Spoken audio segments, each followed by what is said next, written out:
আমাদের নাম ব্যবহার করে বিভিন্ন চাঁদা চাওয়া হচ্ছে বিভিন্ন জায়গায় এবং সিগনেচার নকল করে বিভিন্ন জায়গায় মামলা দেওয়া হচ্ছে, যে এই বিষয়গুলোর সাথে আমাদের কোনো ধরনের সম্পৃক্ততা নেই।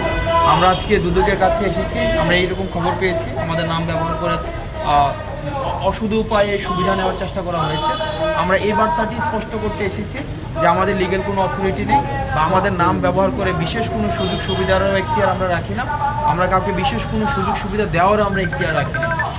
সিস্টেমের মতো করেই চলবে। আমরা দুদকের কাছে অনুরোধটি নিয়ে এসেছি, সিস্টেম বা দুদকের যেই অ্যাক্ট রয়েছে অ্যাক্ট অনুযায়ী সব কিছু চলবে।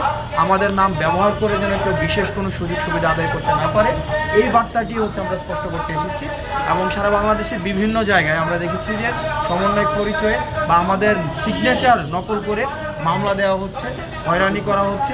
বিভিন্ন রাজনৈতিক দল তারা নিজের পরিচয় ব্যবহার করে যেহেতু তাদের স্বার্থ হাসিল করতে পারছে না, আমাদেরকে বিতর্কিত করার মধ্য দিয়ে আমরা দেখছি বা আমাদের আন্দোলনটিকে বিতর্কিত করার অভিপ্রায়ে আমরা দেখছি আমাদের বিভিন্নভাবে আমাদের নাম ব্যবহার করার চেষ্টা করা হচ্ছে। আমরা আপনাদের মাধ্যমে স্পষ্ট করতে চাই, আমরা যারা সমন্বয় করেছি আন্দোলনের, আমরা এই সমন্বয়ক পরিচয়ে আমরা বিশেষ কোনো সুযোগ সুবিধা আমরা দাবি করতে পারি না। তো যারা এই সমন্বয়ক পরিচয়ে বা এই পরিচয়টি ব্যবহার করে বিশেষ কোনো সুযোগ সুবিধা দাবি করে তাদেরকে আপনারা আইনে সোপর্দ করে দিবেন এবং বিদ্যমান যে আইনি কাঠামো রয়েছে এই আইনি কাঠামোতে আপনারা তাদেরকে সোপর্দ করবেন। গণমাধ্যমের ক্ষেত্রে হচ্ছে মানে ইউজ করছে, আপনারা নিশ্চয়ই অবগত মনে হয় যে আমাদের অনেক গণমাধ্যমের কাছেও যাচ্ছে যে মানে দেখা যাচ্ছে তারা সমন্বয়ক না, সমন্বয়কের পরিচয় দিয়ে আরেকটা গোষ্ঠীর বিভিন্ন আমরা দেখছি যে বিভিন্ন জায়গায় জোর করে পদত্যাগ করানো হচ্ছে, গণপদত্যাগের বিষয়টি রয়েছে।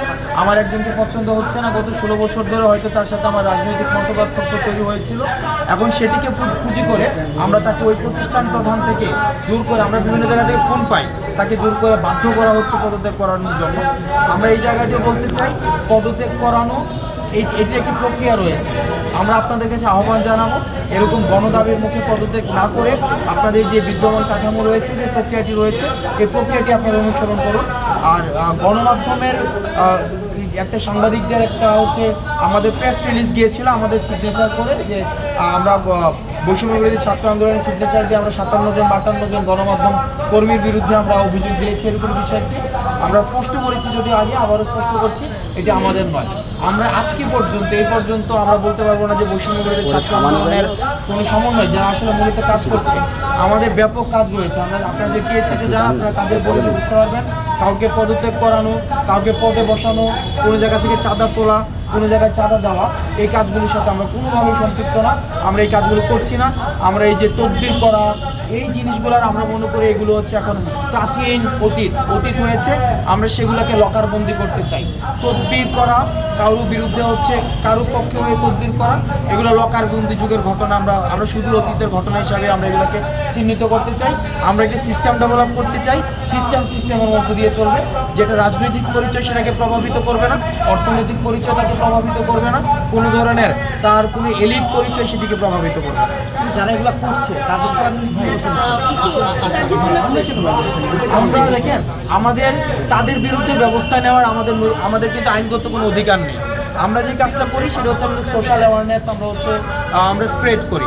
সেই জায়গা থেকে আমরা আইন শৃঙ্খলা রক্ষাকারী যে বাহিনীটি রয়েছে তাদের প্রতি আহ্বান জানাবো, বিদ্যমান যে আইনটি রয়েছে আইনি কাঠামোর মধ্য দিয়ে আপনারা তাদের বিরুদ্ধে ব্যবস্থা নেবেন। জানতে পেরেছি যে আমাদের নাম ব্যবহার করে আসলে একটি চাপ প্রয়োগের বিষয় কিংবা একটি চাঁদাবাজির বিষয় কিংবা একটি মিথ্যা মামলার বিষয়, এসব বিষয় আমরা শুনতে পারছি এবং দুদক দিয়ে এই কাজটি এখন আসলে করানো হবে। যেটা আমরা দেখেছি অতীতেও এই কাজগুলো করানো হয়েছে অনেকগুলো প্রতিষ্ঠান দিয়ে, এর মধ্যে দুদকও একটি। আমরা জাস্ট দুদককে স্পষ্ট ভাষায় জানাতে এসেছি আমাদের জায়গা থেকে যে আমরা ছাত্র জনতার গণ-অভ্যুত্থানের মাধ্যমে 16 বছরের ফ্যাসিস্ট সরকারের বিরুদ্ধে গিয়ে যে একটি গণ-অভ্যুত্থান ঘটিয়েছি, এই গণ-অভ্যুত্থান আসলে এই স্পিরিট ধারণ করে না যে কাউকে আসলে মিথ্যা মামলা দেওয়া হবে রাজনৈতিক উদ্দেশ্য প্রণোদিত এরকম কোনো কারণে, কিংবা কোনো একটি চাঁদাবাজি করা হবে রাজনৈতিক পরিচয় দেখিয়ে, কিংবা চাঁদাবাজি করা হবে একটি হুমকি দিয়ে। যেই কাজগুলো বিগত 16 বছর হয়েছিল, সেই কাজগুলোর যদি অন্য একটি গোষ্ঠী আবার রিপিটেশন ঘটায়, তাহলে দিন শেষে আমাদের যে স্পিরিট, সেই স্পিরিটের সাথে এই কাজগুলো সাংঘর্ষিক। আমাদের জায়গা থেকে আমরা একটি স্পষ্ট বার্তা দিতে এসেছি দুদককে যে আমরা কখনো এই কাজগুলো করি না এবং সমর্থনও করি না। কেউ যদি আমাদের নাম ব্যবহার করে এই কাজগুলো করে, তাদেরকে যেন আইন শৃঙ্খলা রক্ষাকারী বাহিনীর হাতে তুলে দেওয়া হয় এবং তাদের সাথে কম্প্রোমাইজের কোনো প্রশ্নই আসে না। যত স্ট্রংলি তাদের এগেনস্টে দাঁড়ানো যায় সেটি যেন করা হয়। এবং আরেকটি জিনিস বলেছি যে বিগত 16 বছরে আসলে এই ফ্যাসিস্ট সরকার রাজনৈতিক কারণে তাদের কাউকে পছন্দ হয়নি, মিথ্যা মামলা দিয়েছে। কারো পরিবার নিয়ে সমস্যা হয়েছে, মিথ্যা মামলা দিয়ে দিয়েছে। কারো এলাকা নিয়ে সমস্যা হয়েছে, মিথ্যা মামলা দিয়ে দিয়েছে। এই যে রাজনৈতিক কারণে যে মামলাগুলো হয়েছে, যেগুলো আসলে সত্যতা নেই বা ভিত্তি নেই, এগুলো যেন বিবেচনা করা হয়। আমরা আমাদের জায়গা থেকে এই অনুরোধটি জানাতে পারি। আমরা কোনো অথরিটি নই যে আমরা বলতে পারি এটি করেন। আমরা এটি বলেছি যে তখন যা হয়েছে বা বর্তমান আজকে থেকে বা এখন থেকে যেন এমন না হয় যে আরেকটি গোষ্ঠী এসে কাউকে আবার রাজনৈতিক উদ্দেশ্য প্রণোদিত কারণে মিথ্যা মামলা দিবে, চাঁদাবাজি করবে। এই বিষয়গুলোতে তারা যেন সচেষ্ট থাকে। বিগত 16 বছরে যে তাদের যে ইমেজ সংকটটি তৈরি হয়েছিল এই কমিশনটির, তারা যেন এটি থেকে বের হয়ে আসতে পারে, ফিরে আসতে পারে এবং নতুন করে জনগণের কাছে যে আস্থার জায়গাটি সেটি যেন তৈরি হয়, এটি বলতে এসেছিলাম। যে থ্যাংক ইউ।